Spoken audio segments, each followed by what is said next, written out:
હા. ઓકે પાયલબેન.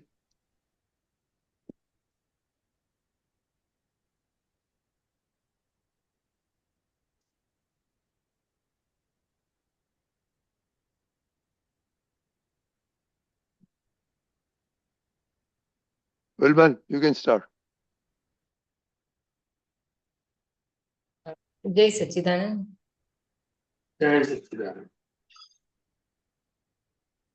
શુદ્ધાત્માના સ્વપરદર્શન માણે કટારી નિત્યે પૂનમ.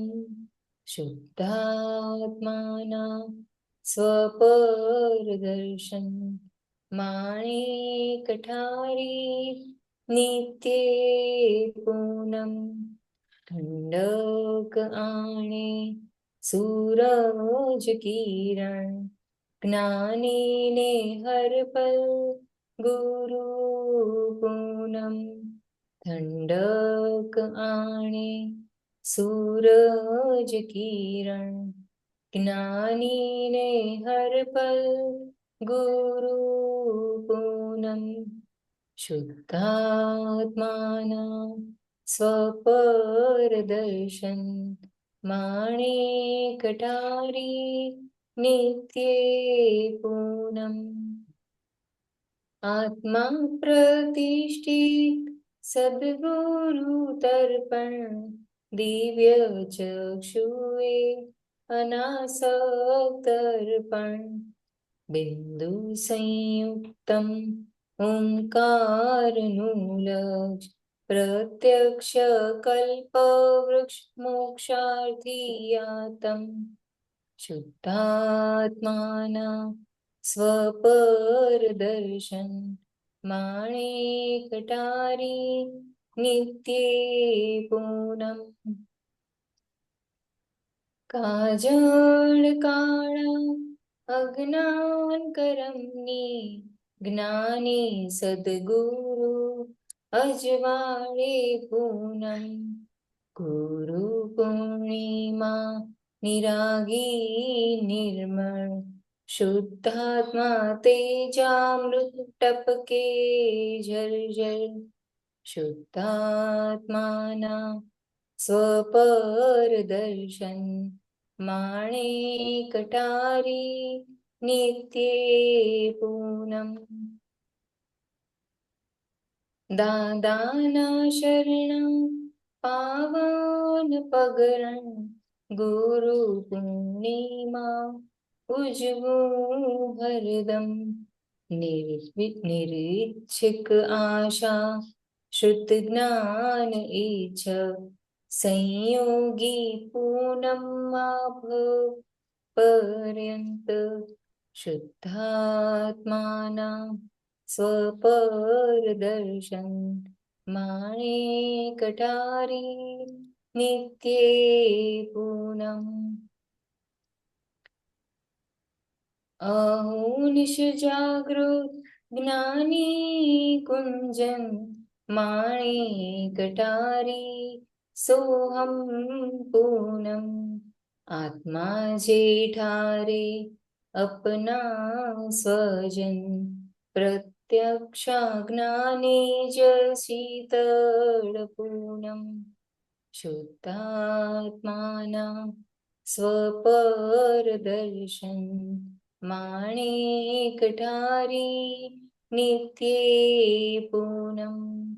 ठंडक आणे सूरज किरण ज्ञानी ने हर पल गुरु पूनम. जय सच्चिदानंद. જય સચ્ચિદાનંદ.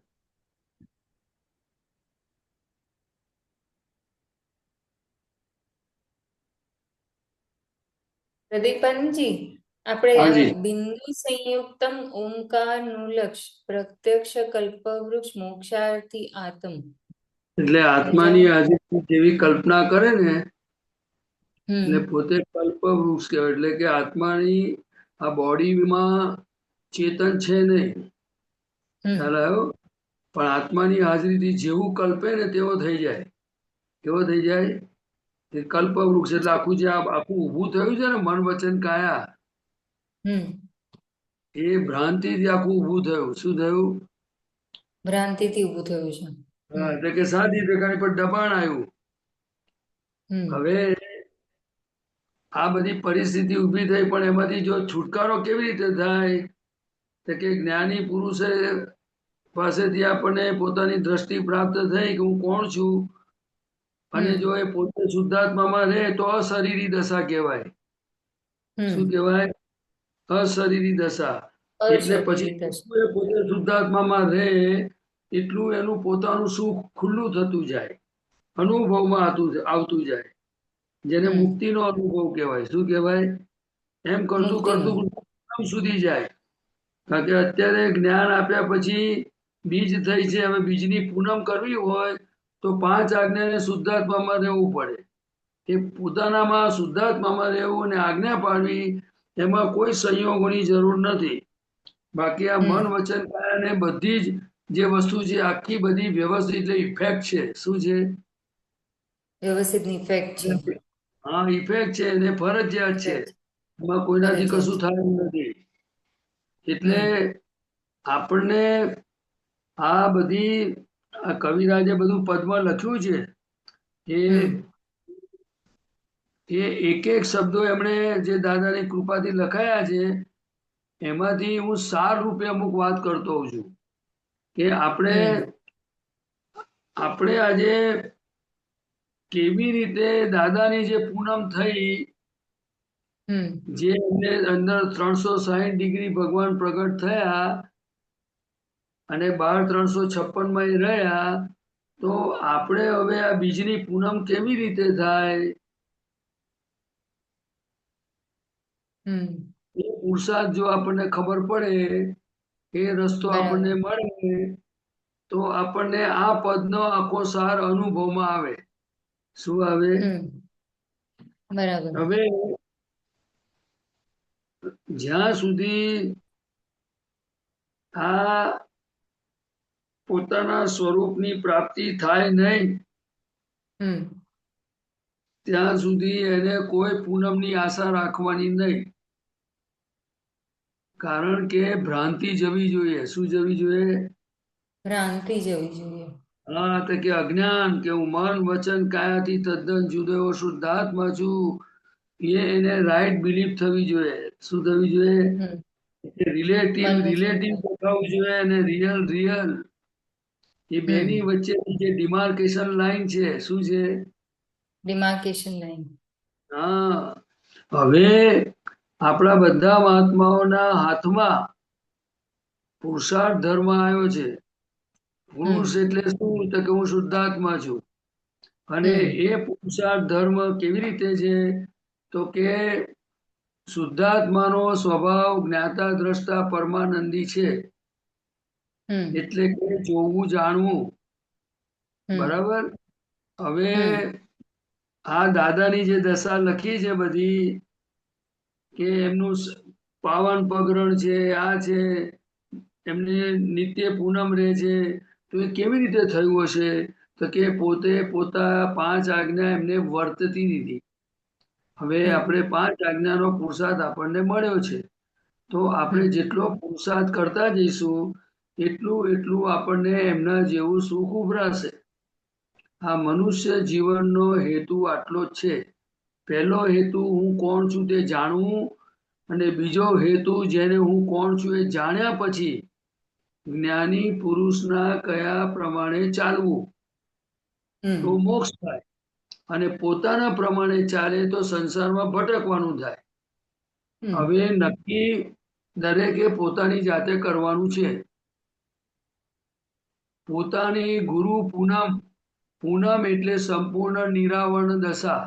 આત્મા ઉપરથી બધા આવરણ ખસી જાય. જેમ ચંદ્રમાં ઉપરથી બીજ તીજનું આપણે જે રૂપક દેખાડે છે, આપણે જે આકાશમાં દેખાય છે, એવી જ રીતનું અહીંયાથી બીજમાંથી તીજ ચોથ પૂનમ પુરુષાર્થથી થાય તો ફૂલ પ્રકાશ થાય, એને કેવળ જ્ઞાન કહેવાય. પણ આ કાળમાં દાદા ભગવાનને જગત કલ્યાણની ભાવનાને કારણે 4 ડિગ્રી કાચું પડી ગયું. પણ ભાવના શેની હતી? જગત કલ્યાણની. એટલે એમને મૂર્ત પરમાત્મા કહેવાય. શું કહેવાય? મૂર્તામૂર્ત પરમાત્મા કહેવાય. હા, જ્ઞાની પુરુષ એટલે બહુ મોટી વસ્તુ છે. એ હોતા જ નથી. આ તો જ્યારે કુદરતમાં બન્યું તો આપણને આ વસ્તુ બધી પ્રાપ્ત થઈ છે. તો આપણે આપણી પૂનમ કરી લેવાની જરૂર છે. એ રસ્તો જાણવો જોઈએ. શું જાણવો જોઈએ? હવે એ પૂનમ કેવી રીતે થાય? તો કે સમજો કે તમે ત્રિમંત્ર બોલતા હોય કે હું બોલતો હોઉં નમો અરિયંતાણમ, તો તે વખતે આ બોલનારો જે છે એને હું મારા પ્રજ્ઞાના પ્રકાશમાં જોતો હોઉં. ખ્યાલ આવ્યો? આજે જો મને આ તમારી સાથે વાત કરું છું તો તમારામાં શુદ્ધાત્મા દેખાય ખરા? ના દેખાય. અને બીજું કે આ વાણીથી જુદો છું, દેહથી જુદો છું એવી જાગૃતિ હજુ રહેતી નથી. ખ્યાલ આવ્યો? એટલે એ અજવાળું હજુ એ પુરુષાર્થનો ભાગ કાચો છે, એટલે અજવાળું ફૂલ થતું નથી. ભલે ગમે એટલો સત્સંગ થતો હોય પણ એ વાણી પ્રત્યેનો જે માલિકી ભાવ, દેહ પ્રત્યેનો જે માલિકી ભાવ છે, એ માલિકી ભાવ તૂટી ગયો છે પણ હજુ ડિસ્ચાર્જ વાળો જતો નથી. ખ્યાલ આવ્યો? માલિકી ભાવ, ઓનરશિપ. જેમ આજે કોઈ એમ કે આપણે જમવા બેઠા હોય અને કોઈ કઈ ગાડી એવડી વાત કરે તો પછીથી આ પ્રદીપભાઈ ગુસ્સે થઈ જાય. એ જાગૃતિ હોય તો થાય કે જાગૃતિ ના હોય તો થાય? જાગૃતિ ના હોય તો થાય, ગુસ્સે થઈ જાય. હા, અને જાગૃતિ ના હોય તો કેટલી મિનિટ સુધી ચાલે? બહુ જ્યારે મિનિટો. જાગૃતિ હોય ત્યારે ટાળવું પડે. એટલે આખો આપણે આ રસ્તો, આપણે જાગૃતિનો માર્ગ આપણે જે દાદાએ જોયો છે, જાણ્યો છે, અનુભવ્યો છે ને એ આપણને આપ્યો છે. એટલે તે વખતે આપણે ફાઇલ આવી, ટેબલ પર કોઈ બોલતું હોય તો ફાઇલ આવી, એનો સંભાવ નિકાલ કરી આજ્ઞાનો અભ્યાસ કર્યો નથી માટે પ્રદીપભાઈને ગુસ્સે થવું પડ્યું. જો આજ્ઞાનો અભ્યાસ હોત તો આજ્ઞા હાજર થાત. અને આજ્ઞા ચૂક્યા માટે પ્રતિક્રમણનું લફરું ઊભું થયું. શું થયું? નહીં તો ત્યાં બધો ઉકેલ આવી જાય હતો. એવું આપણા જીવનમાં ડગલે ને પગલે આ અજાગૃતિ એ પૂનમ થવા દેતી નથી. શું થવા દેતી નથી? અજાગૃતિ પૂનમ થવા દેતી નથી. શું કયો? મોહ કયો? ચારિત્રમોહ. આ જ્ઞાન મળ્યા પછી હવે જે મોહ રહ્યો તે ચારિત્ર મોહ રહ્યો, અને ચારિત્ર મોહ નવું બીજ નાખતું નથી.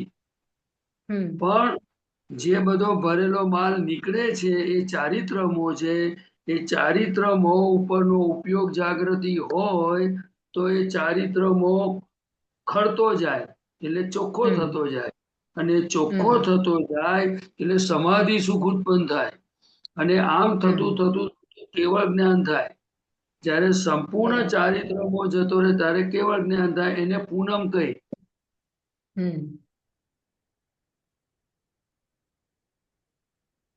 તમે સમજ્યા? એટલે આપણે બેન શું કરવા જેવું છે? મને લાગે છે કે આપણને ઘણા બધી રીતે કવિરાજ હો કે દાદા પણ ઘણા બધા શબ્દો બોલ્યા હોય તો આપણને એક સ્વાભાવિક છે કે બધું એનો અર્થ અને બધું સમજવાનો વિચાર આવે, અને આવવો જ જોઈએ. શું કહું છું? આવે અને આવવો જ જોઈએ. એ નથિંગ રોંગ, ખોટું નથી. પણ મને મારા પુરુષાર્થમાં કેવી રીતે હું પૂનમ સુધી પહોંચું એ રસ્તો કયો છે એ જાણવા જેવો ખરો કે નહીં? એ કોના જેવું છે? તમને કહું કે આપણે ઘણીવાર શાક માર્કેટમાં જઈએ ને તો 25 જાતના શાક પડેલા હોય. હવે બધા શાક આપણા માટે જે બી બનાવવા હોય તો લઈ શકીએ એવી સ્થિતિમાં જ છે. ખિસ્સામાં પૈસા પણ છે. પણ આપણે નક્કી કર્યું હોય કે મારે ઢેબરા બનાવવાના છે તો આપણે શું લઈએ? મેથીની ભાજી કાં તો હા, કાં તો દૂધી લઈએ ને કાં તો મેથી ભાજી લઈએ. ખ્યાલ આવ્યો ને? એટલે હમ. હું તમને કહેવા શું માંગુ છું તો કે આપણે અત્યારે કેવી રીતે આપણા પુરુષાર્થમાં શ્વાસે શ્વાસે શું મને કામ લાગશે એ વાત કઈ રીતે મારા જીવનમાં વણાય એ સમજવી બહુ અત્યંત જરૂરી છે. કારણ હમ. દેહ આયુષ વાળો ખરો કે નહીં? હા, પછી પર ને પરાધીન ખરો કે નહીં? પર ને પરાધીન છે. હા. એટલે આપણે હાથમાં સત્તા નહીં ને. સમજો કે આજે હું હમ. તમારી સાથે વાત કરું છું એ વાત કરતા કરતા વ્યવસ્થિત શક્તિ શ્વાસ બંધ કરી શકે કે ના કરી શકે? હા, શ્વાસ બંધ થાય તો શું થાય? દેવી લે. એટલે ફિનિશ ને ફિનિશ એટલે હમ. આપણે અત્યારે આ દેહની વેલ્યુ, આ હમ. આપણા સમયની વેલ્યુ, ભલે હમ. કર્મના ઉદયથી આપણને જે સંજોગો આવે છે એને આપણે હમ. બોલાયેલા છે અને હમ. એના માટે આપણે જ જવાબદાર છીએ. પણ એ ગયા અવતારમાં હતા, આજે એ ડિસ્ચાર્જ થાય છે. શું થાય છે? એટલે આજે આપણે એના ડિસ્ચાર્જ. માલિક નથી. હમ. આજે આપણે એના માલિક નથી, આપણે હમ. એના જ્ઞાતા દ્રષ્ટા છીએ. શું છે? હમ. જ્ઞાતા દ્રષ્ટા છીએ. હા, એટલે આપણે હવે છૂટા જો શુદ્ધાત્મા પદ પ્રાપ્ત થયું હોય તો આપણે ફાઇલ નંબર 1 એટલે પડોશીને જેટલી એ ક્રિયાઓ કરે, એટલે ક્રિયાઓ થતી હોય એની એ મન વચન કાયાની ક્રિયાઓને આપણે જોવી જાણવી જોઈએ. હમ. એ આપણો ઉપયોગ છે, એ આપણો પુરુષાર્થ છે, એ કેવળ જ્ઞાન પૂરું કરનારું છે, એ ચારિત્રમોને જીરો કરનારું છે, એ નિરંતર પોતાના સુખમાં સંયમને અનુભૂતિ કરાવનારું છે, મુક્તિનો અનુભવ કરાવનારું છે. અને હમ. ત્યાં જ્ઞાની પુરુષની કૃપા ઉતરે છે. હમ. જો તમે ઘરમાં હો તો તમારો રોલ જે હોય એ તમારે હમ. કરવાનો હોય, બરાબર? હમ. હમ. એ કરવો જ પડે. તમે હમ. દાખલા તરીકે as a sister, as a daughter, જે કંઈ પણ તમારો રોલ હોય તે, હમ. બરાબર ને? પણ એ હમ. રોલ પતી ગયા પછી સમજો કે સમજો કે હું પ્રદીપ છું, સમજો કે હમ. હું આપતા પુત્ર છું, એમ માનો ને. તમે બધા માનો છો એટલે હું કહું છું કે અત્યારે તમારા પછી જે સત્સંગનો હમણાં સમય પૂરો થઈ જશે, પછી જે અવકાશ મળ્યો એ અવકાશમાં મારે શું કરવાનું? આપતા પુત્ર થઈને રહેવાનું, પ્રદીપ થઈને રહેવાનું, કે મારા શુદ્ધાત્મામાં રહેવાનું? શુદ્ધાત્મામાં રહેવાનું. એમાં રહેવું જોઈએ. શુદ્ધાત્મામાં રહેવાનું. કેમ? કેમ કે તમે જે સમયે જે રોલ આવ્યો એ તમે પૂર્ણ કર્યો, અને પછી હવે જે સમય બાકીનો સમય તે શુદ્ધાત્મામાં, તો દાદાની એ છેલ્લી આજ્ઞા મારું કે રિયલ સ્વરૂપ છે, એ મારું રિયલ સ્વરૂપ છે. સ્વરૂપ પ્રદીપ છે. એ મારું રિયલ સ્વરૂપ નથી. પ્રદીપ હમ. આનંદજી મારું રિયલ સ્વરૂપ નથી. હમ. Is temporary. એ હમ. તો કર્મના ઉદયથી આયેલું ખોખું છે. એ લેબલ વાળું છે. હું અનામી છું. હમ. હું પોતે દાદા ભગવાન જેવો શુદ્ધાત્મા છું. એટલે મારે મારા સ્વરૂપમાં રહેવું, અને મારા સ્વરૂપમાં રહી અને આ પ્રદીપની બધી સવારથી જેની ક્રિયાઓ જોવી, એને મારે બધું હમ. કહેવું કે તમે શક્તિ માગો, તમે આ કરો, તમે ભૂલના પ્રતિક્રમણ કરો. એ બધું મારે એને હમ. કહેવું પડે કે તમે અસીમ જયકાર બોલો પ્રદીપભાઈ. તમે આપતો પુત્ર થાય એટલે અસીમ જયકાર તમારે હવ બોલવા પડે. હમ. એવું કેવું પડે મારે. સાચી હમ. કે પોતાના સ્વરૂપની ભક્તિ છે. કોની ભક્તિ છે? પોતાના સ્વરૂપની ભક્તિ છે. હા. તમને વાત ગમી થોડી કે નથી ગમી? એમ મને કહો તો પછી આગળ ના વાત કરું. ના ગમી, સમજાય. એટલે હમ. આપણે શું છે, આપણો જીવનનો ધ્યેય, આપણા જીવનનો ધ્યેય એવો છે કે જે સમયે જે રોલ આવ્યો એ રોલ આપણે બજાવ કરવાનો. પણ એ એક પૂરું થયું પછી આપણે આપણામાં સ્થિર થઈ જવું જોઈએ કે હું શુદ્ધાત્મા છું. એ આપણી ફરજ ખરી કે નહીં? સમજો કે હા દાખલા તરીકે તમે કોઈને ત્યાં લગ્નમાં ગયા અને 2 કલાક લગ્ન પ્રસંગમાં તમે હાજર રહ્યા, પછીથી તમારે ઘેર આવવું પડે કે ના આવવું પડે? હા આવવું પડે. હોલમાં જ રહેવાનું થાય, પાર્ટી પ્લોટમાં જ રહી પડવાનું કે ઘેર આવવું પડે? ના ઘેર આવવું પડે.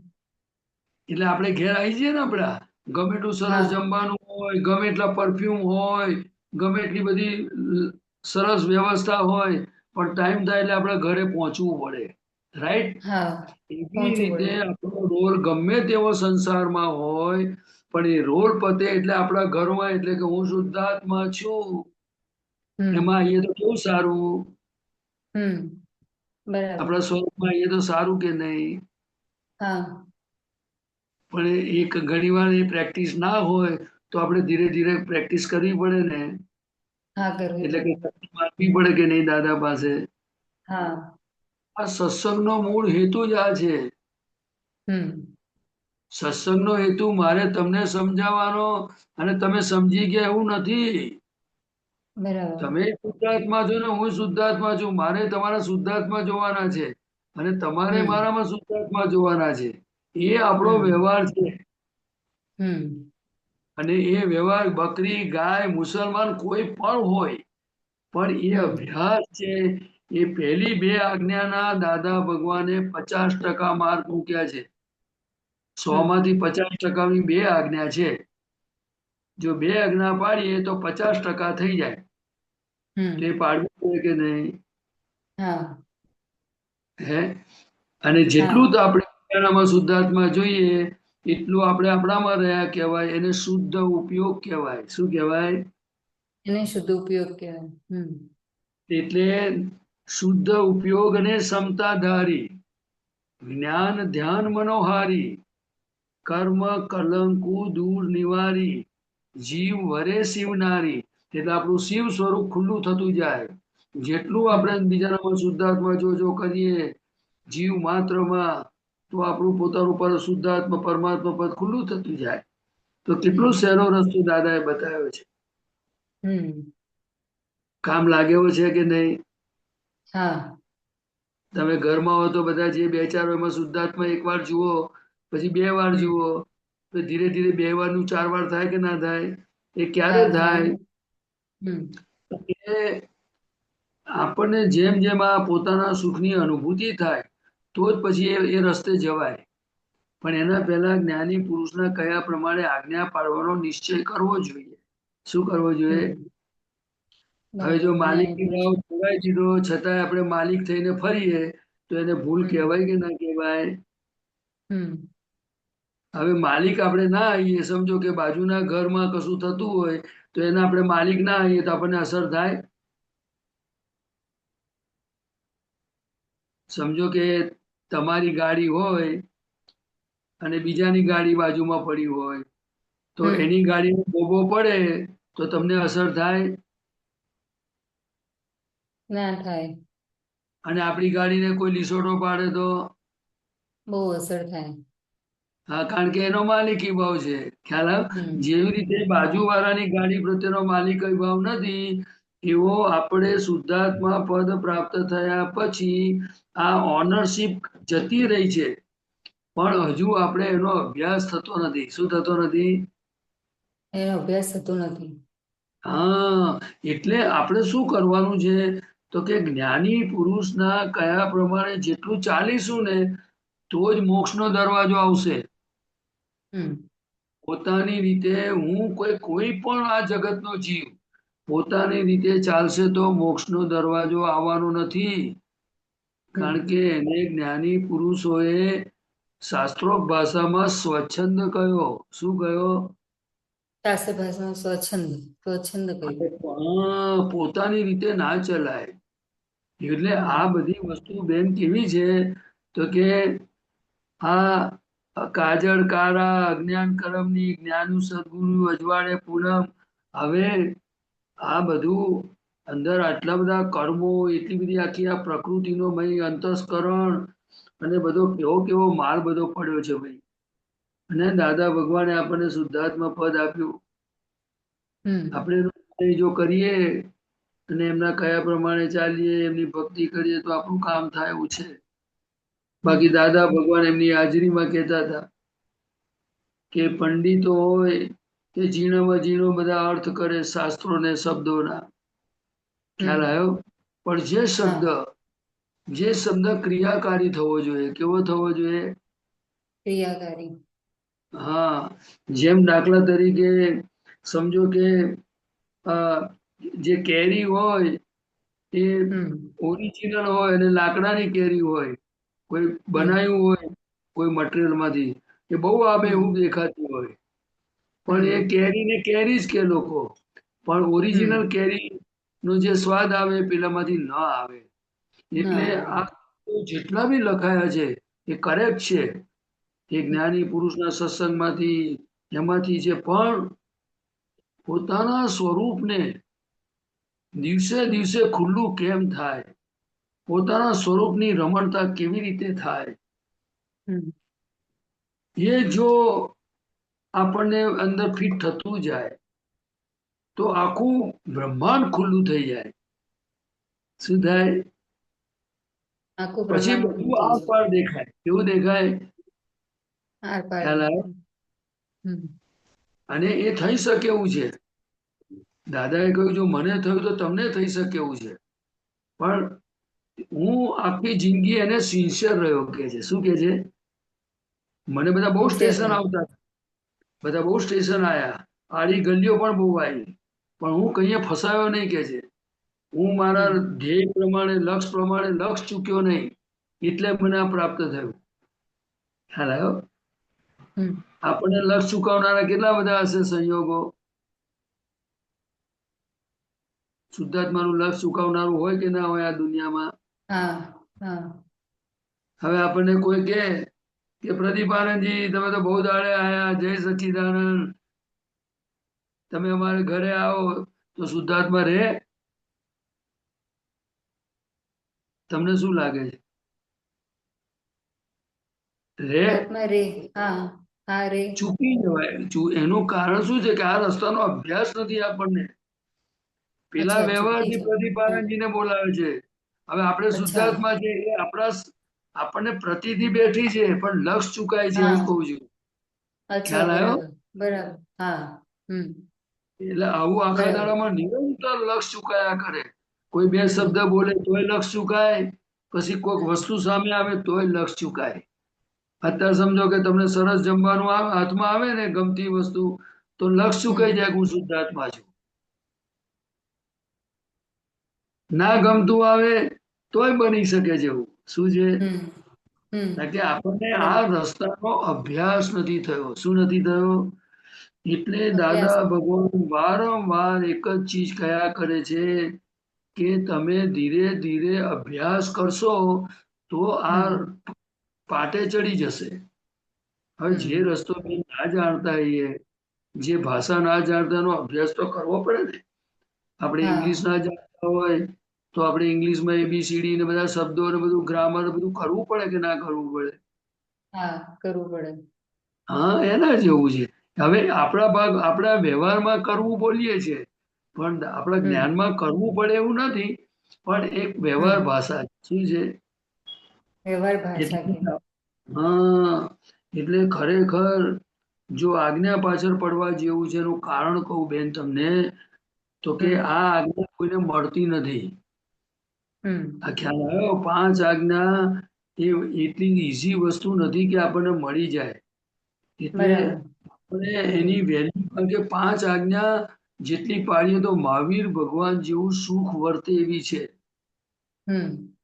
દાદા ભગવાનને જેવું સુખ વર્તે. એટલે આપણે ભક્તિ કરવાની, બધું સમજવાનું, પૂછવાનું, પણ મને મારું લક્ષ ચુકાવનારું કોક છે ત્યાં મને પરફેક્ટ થવું, મને જાગૃત રહેવું છે. મને ખ્યાલ આવ્યો?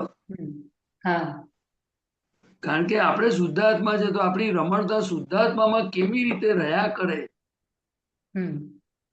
આ તો કેવું છે કે જો તમે દાખલા તરીકે કોઈ સંસ્થાના તમને દાખલા તરીકે ટ્રસ્ટી બનાવે તો તમે સંસ્થાના માલિક બની જાઓ. બને કે ના બને? બને ને, અને પૈસા ઉઘરાવા બની નીકળો કે ના જાય. નીકળો અને બધી સ્કીમો હા મૂકો કે ના મૂકો, હા મારે સંસ્થાને આમ ડેવલપ કર્યું છે ને તેમ ડેવલપ કર્યું છે, એવું બને કે ના હા બને? ભાઈ મારા ટ્રસ્ટી નીચે તો આ સંસ્થાની અંદર 2 જ ઓરડા હતા, એની જગ્યાએ તો મેં કેટલું બધું ગાર્ડન ને બધું ડેવલપ કર્યું. એટલે હમ રિલેટિવ રિલેટિવ જ છે ભાઈ. આપણે શુદ્ધાત્માનું લક્ષ ચુકાય છે. શું ચુકાય છે? શુદ્ધાત્માનું લક્ષ ચુકાય છે. અને છતાંય ડેવલપ કરવું તો નૈમિતિક ભાવ હોય, માલિકી ભાવ પણ ના હોવો જોઈએ. એ હમ નૈમિતિક ભાવ હોય તો બરાબર છે, પણ એટલું જાગૃતિ હમ રહે નહીં. એ મુશ્કેલ વસ્તુ હમ છે. કારણ કે અહંકાર પોસાય, માન પોસાય, ત્યાં શુદ્ધાત્માનું લક્ષ કેવી રીતે રહે બેન? હમ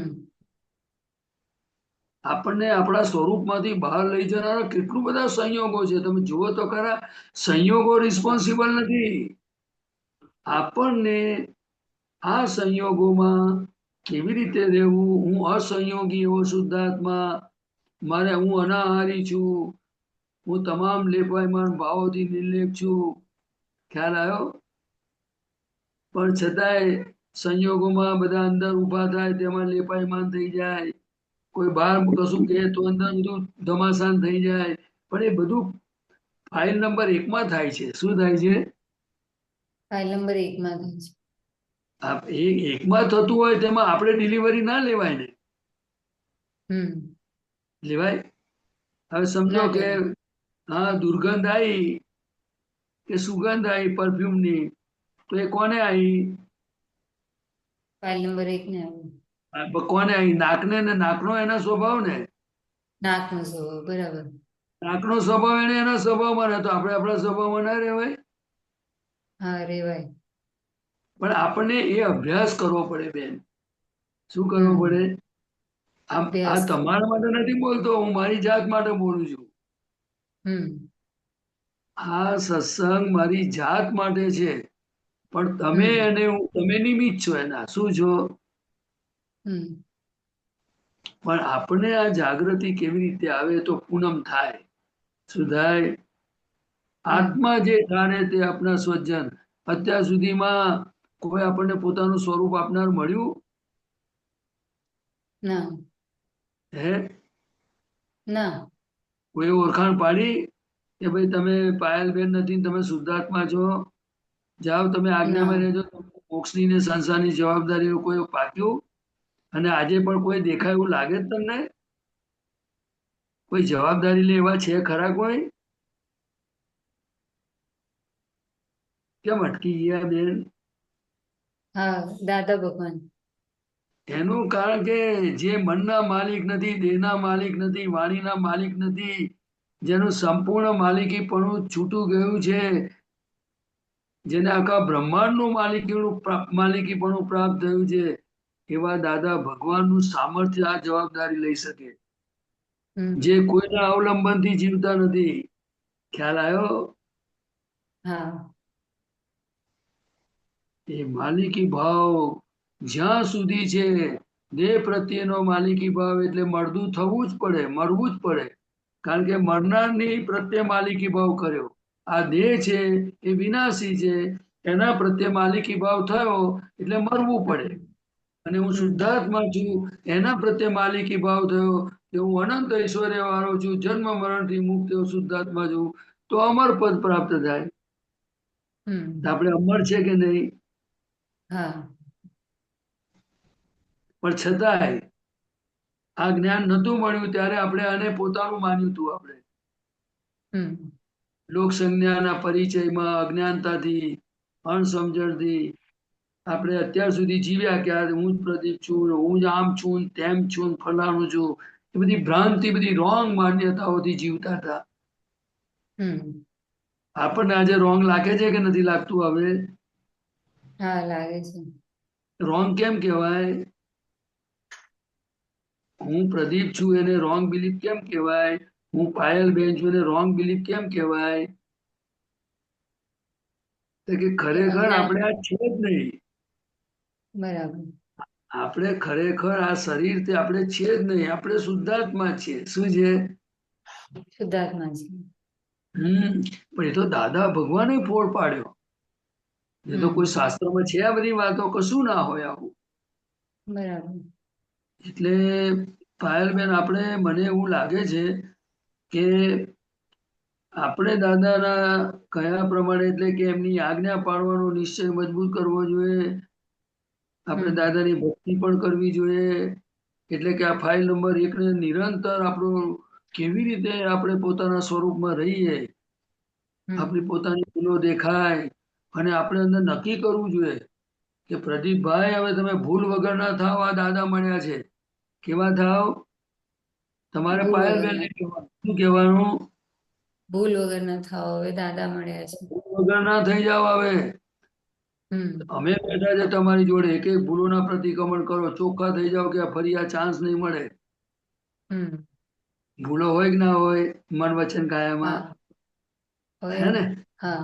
હમ બીજું કે આખા દાડામાં કોકને સુખ આપવાનું નક્કી કરો.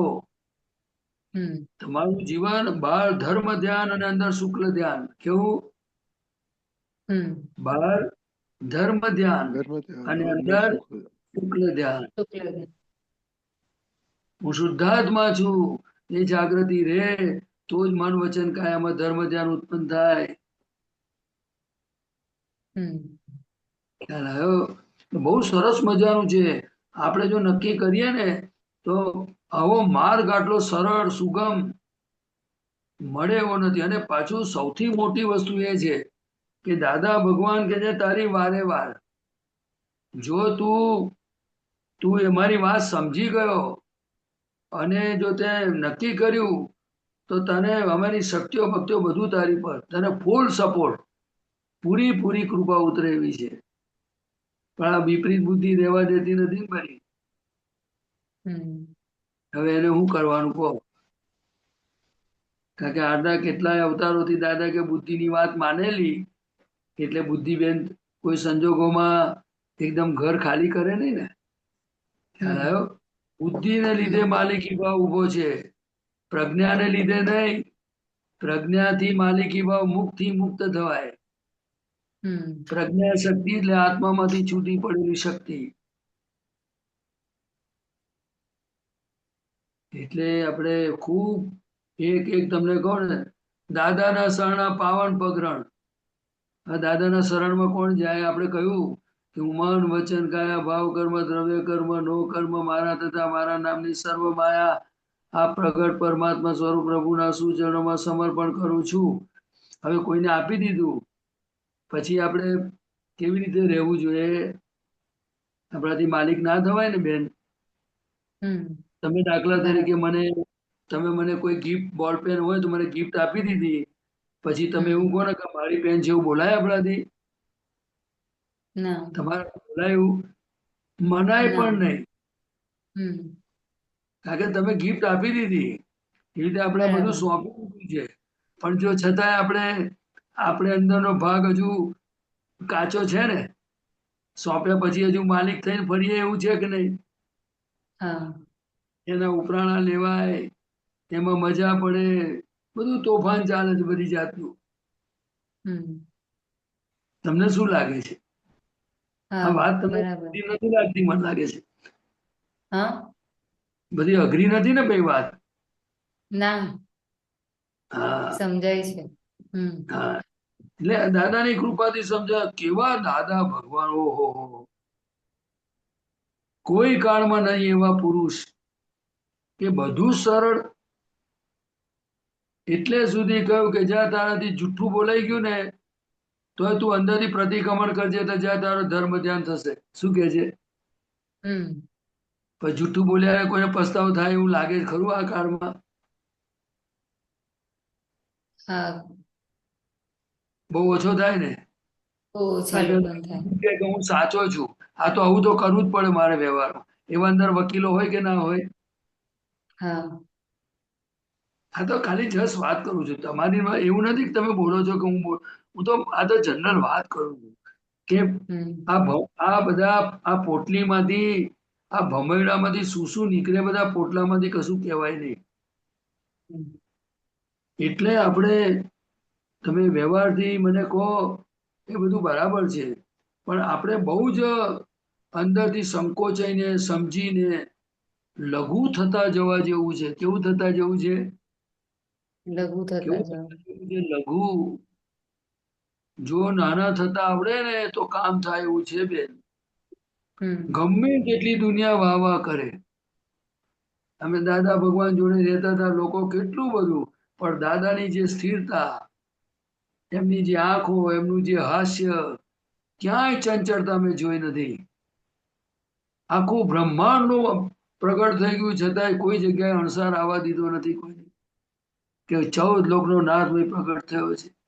કેવા લઘુ ભાવે, એવા બાળકની જેમ રહેતા હતા એ. અને આપણે દાદા પ્રદીપને તો 2 શબ્દો બોલતા આવડે કે કશું ગાતા આવડે તો સુઈ પારા ચડી જાય છે. બોલો, બને કે ના બને? હા. આ પ્રદીપને પારો ચડે કે ના ચડે? હા. હું પ્રદીપની વાત કરું છું, પાયલબેન. હા. પ્રદીપ આનંદજી.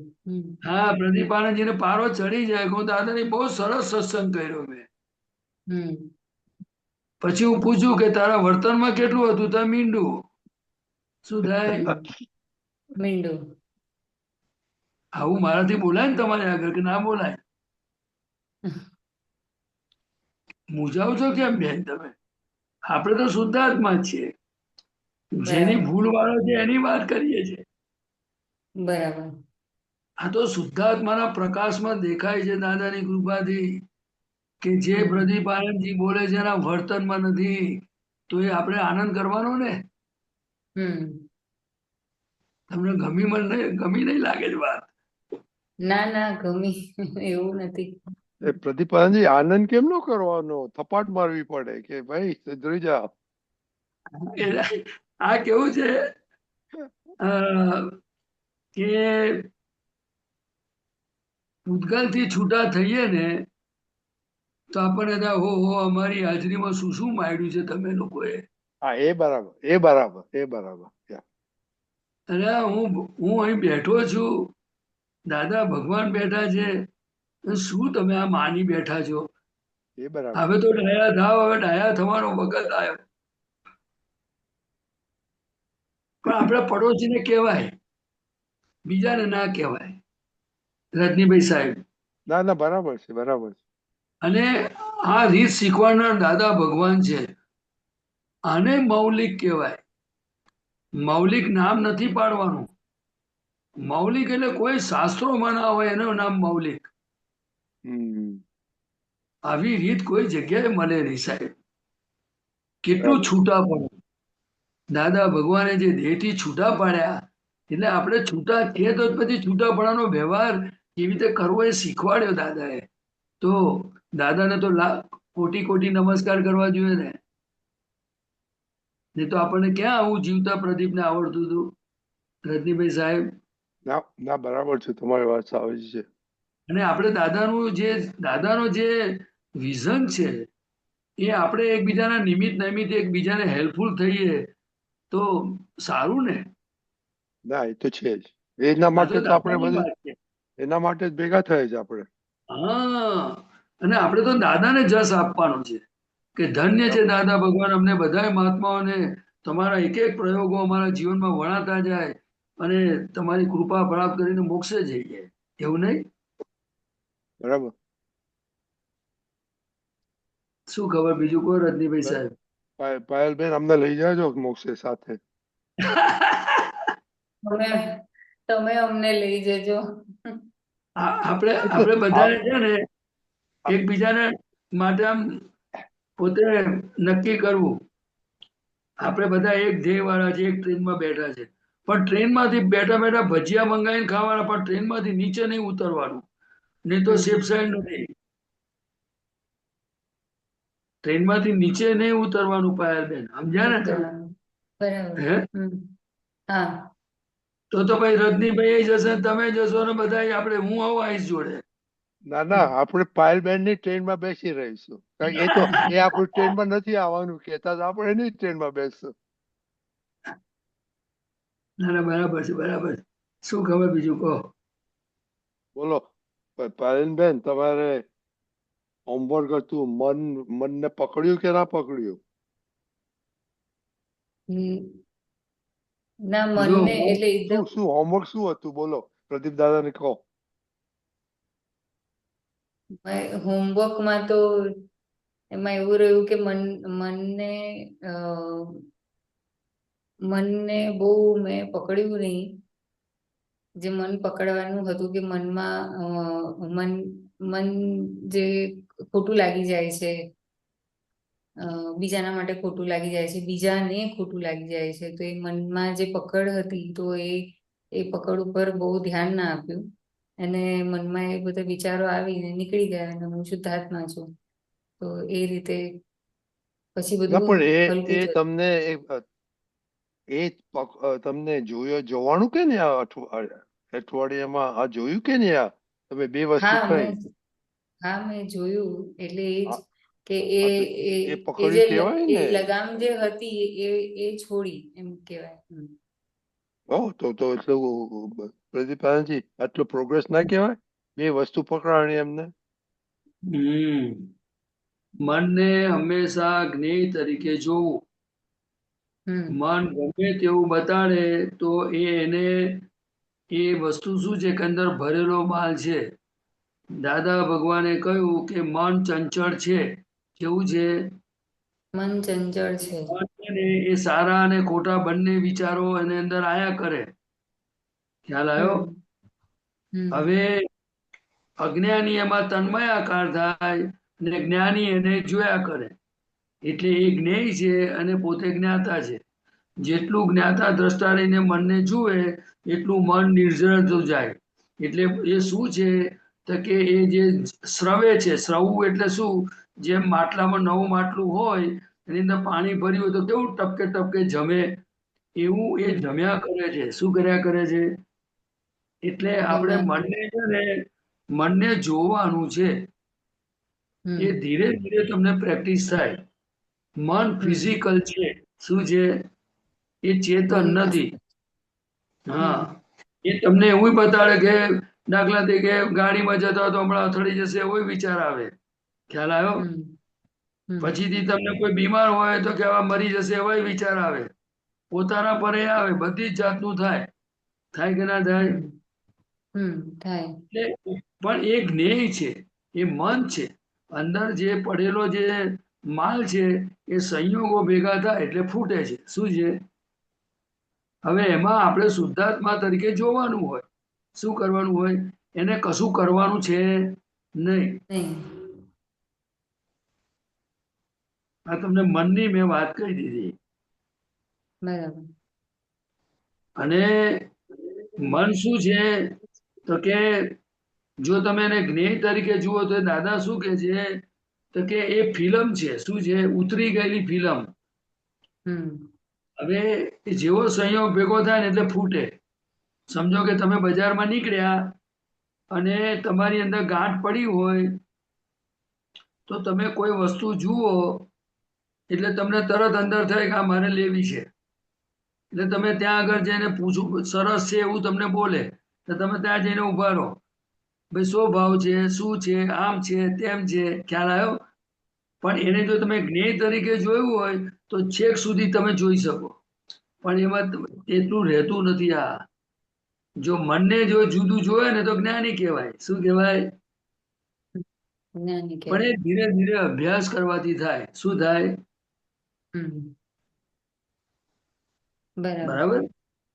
હમ અને મન તો એ તો એટલું બધું ઉપયોગી છે કે એ મોક્ષે જવાનું નાવડું પણ છે. હવે તમે મને કહો વિચાર ના આવે તો આ શરીરમાં શુદ્ધાત્મા જુએ શું? હમ શું જુએ?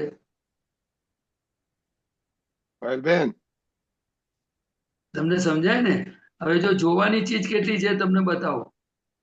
તો હા. કે મનમાં જે વિચાર આવે ને પછી અંદર એ વિચાર જો તન્મયાકાર થાય તો એ વિચાર આગળ ચાલે. પછી ફોટા હમ દેખાય. શું થાય? હમ પછી એની બોડી પર બરાબર. અસર થાય. પછી બરાબર. કેવો વિચાર છે એના આધારે બુદ્ધિ નિર્ણય પણ કરે. બરાબર. સમજો તમે બેઠા છો ઘરમાં ને તમને વિચાર આવ્યો કે મારે પીઝા ખાવા છે, એટલે એકવાર વિચાર આવ્યો એટલે તમને સામાન્ય પીઝા તો તમે ખાધા એટલે તમને વિઝ્યુલાઇઝ થાય જ કે ભાઈ ફલાણા તમે તરત ફોન લો, બુદ્ધિ ડિસિઝન લે એટલે તમે ફોન લઈને પેલાને ફોન કરો કે ભાઈ પીઝા મોકલજે. એટલે પહેલા શરૂઆત કઈથી થઈ? મનથી થઈ. પછી તમને ફોટો પડ્યો, પછી ડિસિઝન આવી ગયું, બુદ્ધિએ નિર્ણય કર્યો અને તમારે ફોન કરીને સીધો મુજબ તમારા હાથમાં આવી ગયો. તમને ખ્યાલ આવ્યો હું શું કહું છું? આખી બધી પ્રક્રિયા અંતસ્કરણમાં બધું થયા પછી એ બાહ્યકરણમાં આવે છે. એટલે મન is one of the partner, અંતસ્કરણનો એક મેમ્બર છે. એટલે પહેલી શરૂઆત મનથી થાય. કઈથી થાય? મનથી થાય. જો તમારે દાખલા તરીકે પાણી પીવું હોય ને તો તમને પહેલા અહીંયા અંદર શરીરમાં એકવાર સોસ પડે, તમને કાં તો તમને એવું લાગે પાણી પીવું છે. હવે જેવું તમને વિચાર આવ્યો ને એટલે અંદર એટલું બધું સ્પીડી એક્શન લેવાય છે પાર્લામેન્ટરી પદ્ધતિમાં, તો તમે સીધા ફ્રીજ આગળ, બોટલ આગળ કે માટલા આગળ જઈને ઉભા જ થઈ જાઓ. બરાબર. પણ હવે એ જે પ્રોસેસ છે આખી, જે બને છે બધું, એને જ્ઞેય તરીકે આપણે જો જોયું હોય તો આપણે બહુ મજા આવે. તો કે આપણું જ્ઞાતાપદ ખુલ્લું થતું જાય. શું થતું જાય? જ્ઞાતાપદ ખુલ્લું થતું જાય. એટલે પછી જે પેલું બોલીએ છે ને, અનંત જ્ઞેયોને જાણવામાં પરિણમેલી અનંતી અવસ્થામાં સંપૂર્ણ શુદ્ધ છું, સર્વાંગ શુદ્ધ છું. પછી બીજું વાક્ય છે અનંત દ્રશ્યો. હવે દ્રશ્ય છે ને બહાર જે ચર્મચક્ષુથી દેખાતું દ્રશ્ય છે ને એ દ્રશ્યની વાત જ્ઞાની પુરુષ નથી કહેતા. આ બહુ સમજવા જેવું છે. અનંત દ્રશ્યોને જોવામાં પડી રમેલી અનંત દર્શન વાળો છું. એ દ્રશ્યો બધા અનેક પ્રકારના છે ને એમાં અંદર અંતસ્કરણમાં પોતાના પ્રજ્ઞાના પ્રકાશમાં દેખાતું દર્શન. તમને સમજાય વાત? ચર્મચક્ષુથી દેખાતું દ્રશ્ય અને પોતાના પ્રજ્ઞાના પ્રકાશમાં દેખાતા દ્રશ્યો એ જુદા હોય કે ના હોય? આ બધો ફોડ પાડનાર દાદા ભગવાન છે. હું ખાલી તમને રિપ્રેઝન્ટ કરું છું. અને આ બધી વસ્તુમાં આપણે બધાએ દાદાની વાત સમજી અને એક પ્રયોગમાં જવાની જરૂર છે. પ્રયોગમાં એટલે કે પ્રયોગ થઈ રહ્યો છે એમાં આપણે આપણા સ્વભાવમાં રહીને આ ફાઇલ નંબર 1 માં શું બને છે એને જોવું, જાણવું જોઈએ. એનું નામ પુરુષાર્થ. એટલે જેટલો ઉપયોગ, જેટલો નિશ્ચય, જેટલી જાગૃતિ એટલો ઉપયોગ, અને તો જ આપણને પોતાના પરમાનંદનો અનુભવ થાય એવો છે બેન. બરાબર પાયલબેન? થોડું આ એક્સપેરિમેન્ટ કરજો, પછી આનંદજી કહ્યું એ પ્રમાણે જોવાનું ને શું, પછી જણાવજો નેક્સ્ટ વીક. બરાબર? હા. ઓકે. જય સચ્ચિદાનંદ.